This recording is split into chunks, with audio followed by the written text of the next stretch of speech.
House of Delegates member running for Congress, Republican Nick Freitas. Hey, Nick, great to have you, man. Hey, great to be on, John. Thank you. Nick, one day to game day. You've analyzed the early voting. I know the RNC is doing that in the key districts. We got some of the analysis last night. Early voting 7th. What are you saying, Nick? So we're actually doing far better on the early voting than we expected to. The vast majority of Republicans still plan to vote on Election Day, and so our job was just to stay close to the Democrats. With respect to early voting, we've done well. Overall voter turnout's been very high, and we're excited about Election Day. So when you say you've done better on the early voting than anticipated based on the RNC analysis, can you shed a little insight on that? Sure. So the idea is if you ask the typical Democrat, 75% of them were planning to vote early. Typical Republican, 75% were planning to vote on Election Day. So you can see it's a complete opposite with respect to how they're going to vote. And so that's what we anticipated the numbers to look like with early voting as well, whether it be absentee, whether it be early voting in person. It hasn't even been close to that. And so Republicans have been voting had great turnout with respect to early voting, but we've been calling through lists, and we still have a lot of Republicans that plan to vote on Election Day. So, typically speaking, if we would have at least gotten, maybe 40% of the early vote, we would have been pretty happy going into Election Day. We've been beating those numbers, and so we're very confident going to Election Day that we're going to have a really good in-person turnout. And again, we're confident with our absentee numbers, confident with our early in-person numbers. Well, Nick Freitas, that is a consistent story I've been hearing in the 2nd District also, that the numbers where the Democrats had to be on early voting, they're simply not there. They're underperforming. And then Republican areas where we didn't expect to get as many were overperforming. And this seems to be a trend. It's the same trend we're getting in Florida. It's the same trend we're getting in Pennsylvania. It's a trend now we're getting in Nevada. It's across the country. And you juxtapose your race to Dave Bratz against Spanberger in 2018. Spanberger had she had one of the biggest ground games for a congressional challenger I've ever witnessed in my lifetime, and I've been covering this a long time. It was stellar. I remember driving down Henrico, just going to work at 5 a.m., and they had already tents up with coffee and donuts, and they had this for days. You don't see that now, Nick. No, you don't. They have not had much of a ground game, and even that, the only time she's really spending with voters, because even the online presence hasn't been much, she'll show up to an early voting site and she'll spend some time there. Meanwhile, we've got knockers all in the neighborhoods going out and actually talking to people, actually reaching out to voters. Our online presence has been strong. She's really tried to win this thing in just constantly negative attack ads. And then ads saying that what a moderate she is, even though she votes with Alexandria Ocasio-Cortez 90% of the time. So that's how she's tried to win that race. I don't think people are buying it. I think the president did an excellent job in the last debate. Joe Biden was accidentally honest about what he wants to do with respect to the oil industry. You've got reports coming out about what his tax plan would actually do. And I just, look, we're going into Election Day feeling good. Tell me about what residents are saying. I know you're now going in the final days to lower propensity voters and to softies and swing voters. When you go to their door, Nick, and you meet with them, I always ask this question, and I'm looking for specifics. Is there a trend? What are they saying? So, yeah, the trend tends to be, one, if they've been seeing the attack ads, they might ask about an attack ad. But honestly, the response we're getting from swing voters has been overwhelmingly positive. So, when we started knocking doors, and we will have knocked on close to 200,000 doors between us, and we know some outside groups are knocking too by Election Day. And we're not going out there knocking hard R's. We're knocking people that are either soft R's or swing voters, and generally what that means is that there's some indication that the person in that house has voted both Republican and Democrat in the past, or they might not consistently vote in every election. So those are the people that we're spending our time talking to. And a couple of the trends that we're seeing is people are, one, they're scared, especially the closer you live to Richmond. They're worried about what went on in Richmond. They're worried about the rioting that took place. They're worried about the fact that the governor and the mayor didn't do anything about it, while some of the groups, not the protesters, but the groups that are actually engaged in rioting are threatening to go into other areas. They're upset about schools being closed. And they're overall worried about the government's response to COVID.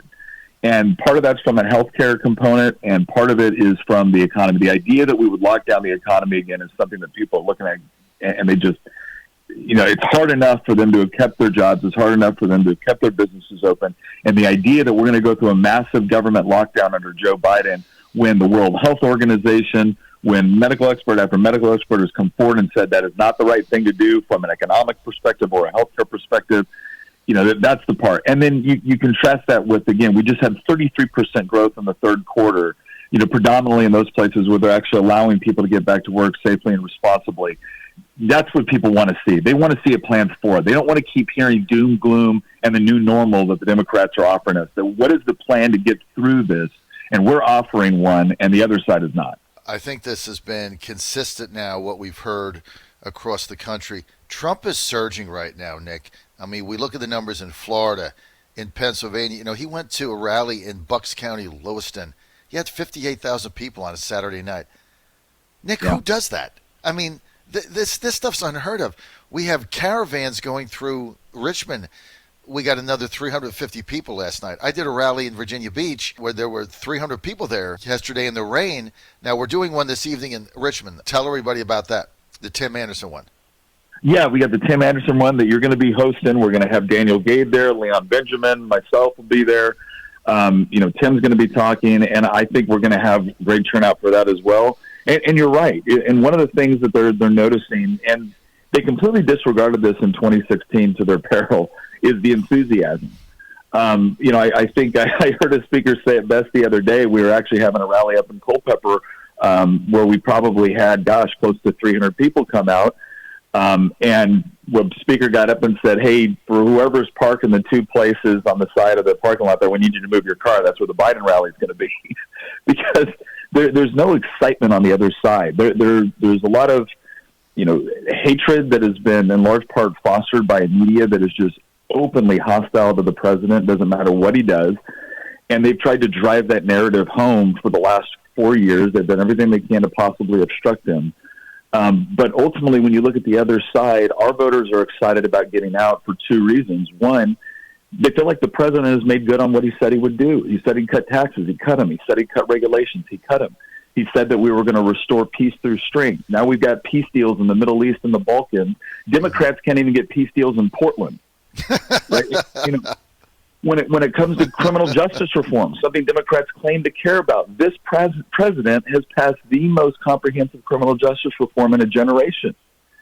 So when it comes to actually getting results, and I think ultimately that's what people are going to the polls for, and this president has been able to do it. And you see the enthusiasm out there. And I think the other thing, too, that we're starting to see is that with big tech trying to suppress these news stories about Hunter Biden, about Joe Biden, they don't understand that it's actually fueling our side right now, because they're just exemplifying how they're not there for the truth. They're not there for freedom of speech. They're not there to allow multiple perspectives to go out there and share their opinions on a story. No, they're there to manipulate, right, and they're there to control. Right. And we're Americans. We're Americans. We don't put up with people trying to control us. You can try to convince us, but you don't get to try to control us. Right. And I think that is also motivating people. Nick Freitas is with us. Nick Freitas running for Congress, 7th District. The election, of course, tomorrow. A lot of early voting has started. We're predicting he's going to win this race tomorrow with a big vote on game day. And we got a big rally tonight. It's at 6 p.m. We got food and entertainment provided. I'm the MC. So, hey, what other reason to come than to see me, right? So we'll give you an update on the Trump campaign.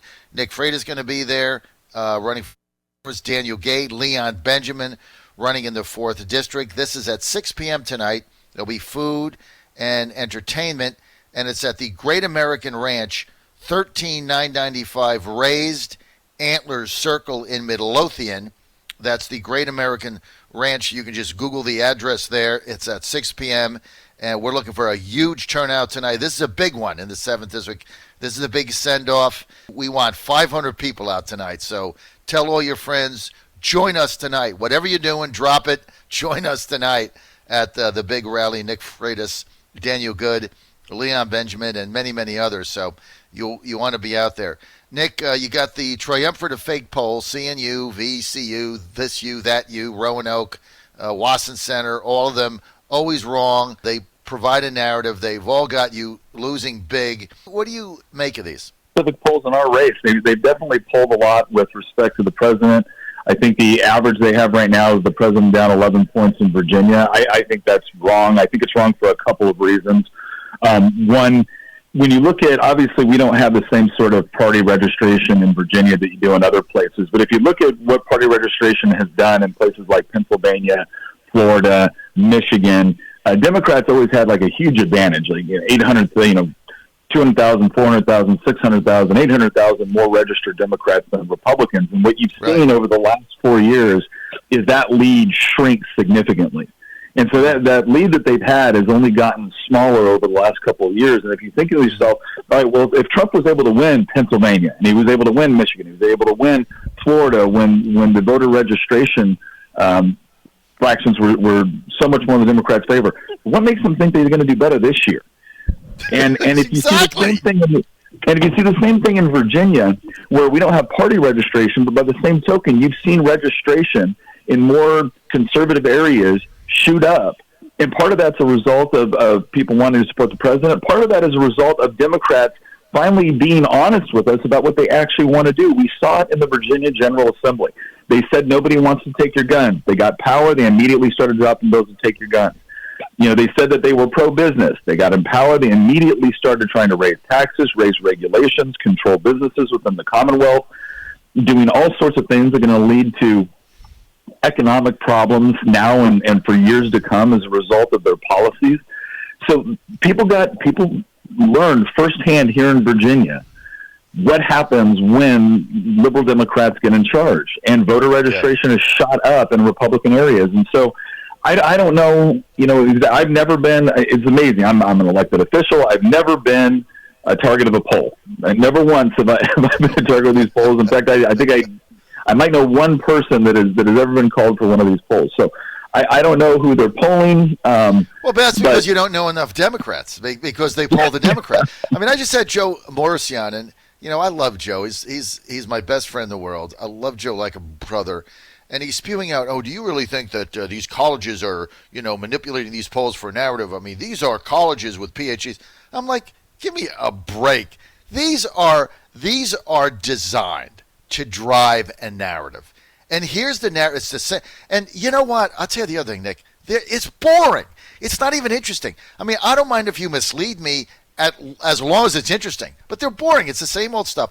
And they're designed to drive a narrative, and the narrative is Trump can't win in Virginia, stay home. If you're in the 7th District, don't knock on any doors, don't make phone calls, don't bother to vote, don't wait in line, you can't win. Spanberger's up by 10, Biden's up by 100.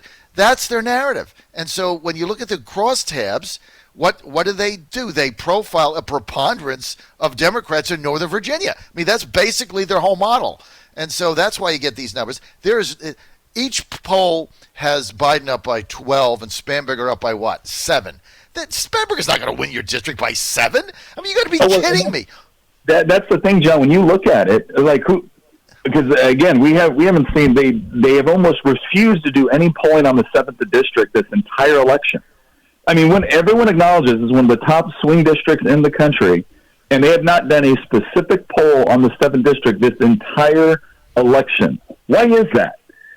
I don't think it's, I mean, New York Times and everyone was doing polls specifically on the 7th, going right in between Bratt and Spanberger. They will not do one this time around, and I don't think it's by because they do the poll and they don't get the result they want, and they can't fake the crosstabs enough, and so they just put it in the delete box. I mean, we're not stupid.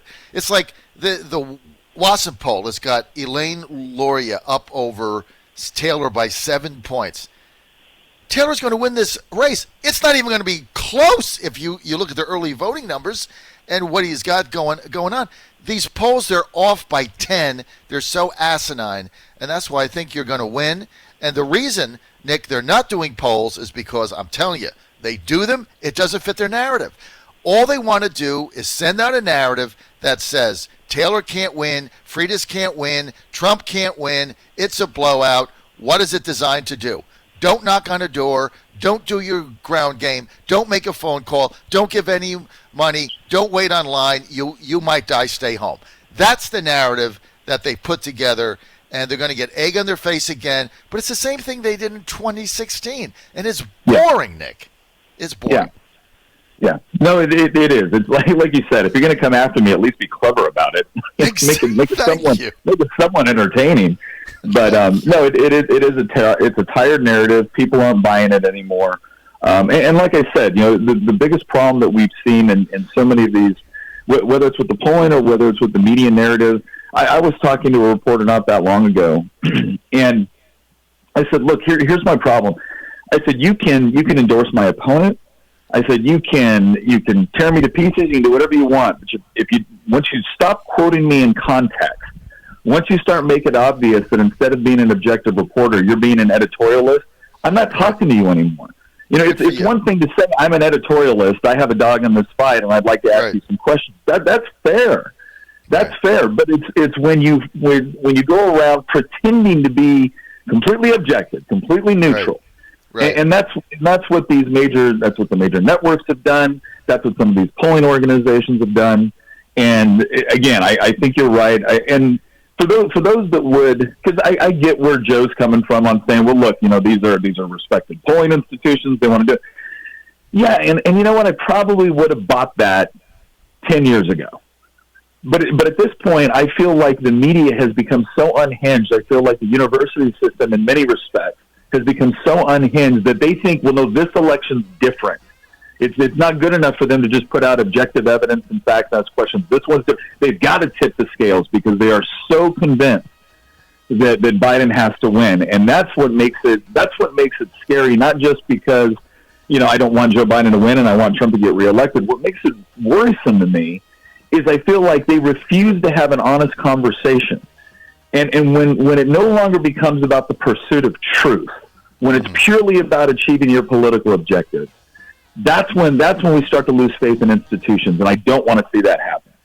I tell you what, Nick Freitas, you know what, Nick? We're going to have our Virginia Star reporters at your Victory Night headquarters in the 7th District. I'll get that info when I hang up. And I'm going to be in Washington, D.C. We're going to be covering your race. I got a great panel there led by myself, Steve Bannon, Curtis Ellis, John Whitbeck's going to be with us, Mike Watson, your old buddy from the House. But, Nick, as you know, I've been with you from the very beginning. I remember we had lunch in Culpeper a long time ago, and I said, you got to run for this seat. You're the only guy that can win. And now we're one day away, Nick. And you've really done a fabulous job with the resources you've had. And I'm predicting, and I look forward to your victory on Tuesday night and you getting on the phone with our panel in Washington, D.C. as Congressman-elect Nick Freitas. Well, John, thank you for everything you do, brother.